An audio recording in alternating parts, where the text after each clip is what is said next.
appreciate your giving me a couple minutes to talk to you as a neighbor, and I would say also as a very good friend of Mark Kelly. Thank you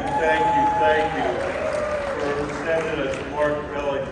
I was, about a year and a half ago or so, Mark and I went to the Middle East together before the latest troubles. And it was an amazing experience to be walking through Jerusalem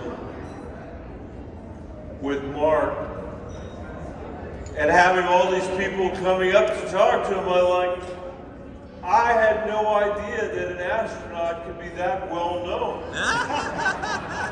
And then I realized it was Gabby Giffords that everybody was coming up to talk to. But it was really an amazing experience to be there with the two of them at the Wailing Wall. And I think the two of them are such a demonstration of the possibility of the nobility of public service. When you think about the corruption that Donald Trump represents and the nobility that they represent, it gives you an idea about what's worth shooting for in our country. So thank you for that. I also want to thank you for sending Ruben Gallegos to the United States Senate, even though you haven't done that yet. We're gonna. But I know you're going to take care of business in Arizona. That's all we can ask. By the way, what is up with Katie Layton? Carrie Layton. Lying loser, Layton. Terrible. She scared all of us. The entire country's scared. I see her on the, I was just talking about this in Florida with Ron DeSantis. It's the same kind of thing. It's like, where do these people come up with this stuff? Anyway, listen. I am very grateful that all of you are here and all of you are providing the leadership that you are at a moment when your country desperately needs you.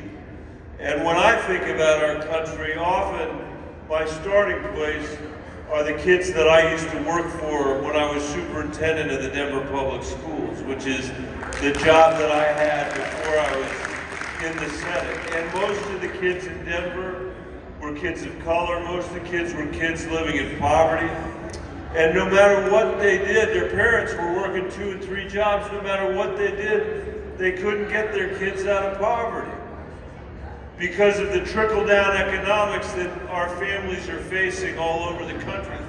Did you know that in Arizona today, and in Colorado today, and in our nation today, the bottom 50% of Americans in our economy have less wealth than they did when Ronald Reagan was president of the United States? It's shocking. It's shocking. The bottom 50% has 2% of the wealth, 2% of the wealth in this country.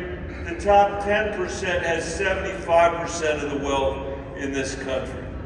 So there's a lot of people that are saying Donald Trump is a threat to our democracy, and I agree with that. But I think he's really a symptom of our problems. And the real threat to our democracy is a lack of economic mobility. The real threat to our democracy is people feeling like no matter what they do, they can't get their families ahead.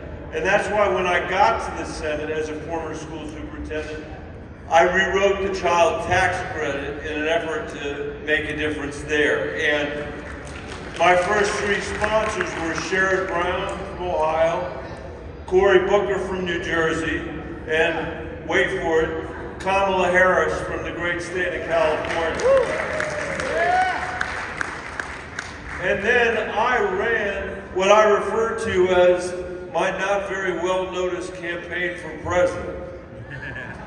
Somebody here said, I saw you run for president, I wish you'd done better. I almost started crying. Nobody noticed it. It was so bad I called my mom up to tell her that I was running for president, and her response was, Michael, do we really need a 7th candidate in this race? And I'm her eldest son, and she said that. I ran into Cory Booker this morning before I came over here, and I noticed that my mom never asked Cory Booker the same question, even though you could have asked him the same question. But I ran on the idea that in the richest country in the world, we should end childhood poverty in this country. And I didn't get that far. I didn't get that far, but Joe Biden did, and Kamala Harris did. And the result of that is that we passed my child tax credit, and we cut childhood poverty in the United States in half as a result of that.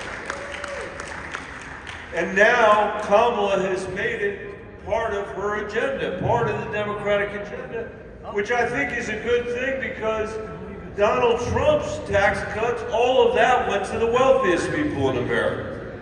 And I believe it is within the capacity of the richest country in the world to write a tax code that actually honors work instead of generational wealth, which is the tax code we have today.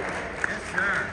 I believe that we can create in America, finally, a system of universal health care that drives drug prices and other prices down and gives people in Arizona, in rural Arizona, in urban Arizona, and in Colorado access to mental health care for their kids and for their grandkids, which we all desperately need. And one last thought I want to leave you with, because I know how this works, and I know you're not going to hear anybody else talk about this today. We have to revolutionize America's education system for the 21st century. We have to do it. We have to drag it out of the past. You want to see a threat to our democracy? It's the inequality that exists in our school. The fact that our schools are more segregated today than they were when I was in high school. And we have to fix that challenge. Well, this democracy will never survive. And that's why this election is so important. That's why your leadership is so critical. Colorado was a red state not that long ago. Not that long ago. And these days, when I'm sitting there at home on election night, more than once, I see Colorado blinking blue before they've called Pennsylvania, before they've called Maryland, before they've called Delaware. And I think Arizona, I think you're well on your way. You're well on your way to blinking blue with us in Colorado. And wouldn't it be great if that were true for the whole Rocky Mountain West? If it were true for the whole Rocky Mountain West, we would have a Democratic majority forever. So, let's beat Kerry Lake. Let's put Ruben Gallego back in the U.S. Senate. Let's have 100 senators like Mark Kelly, and let's elect Kamala Harris and Tim Walz, President and Vice President of the United States, and let's fix our broken education system. That's what we have to do. Arizona, thank you for having me this morning.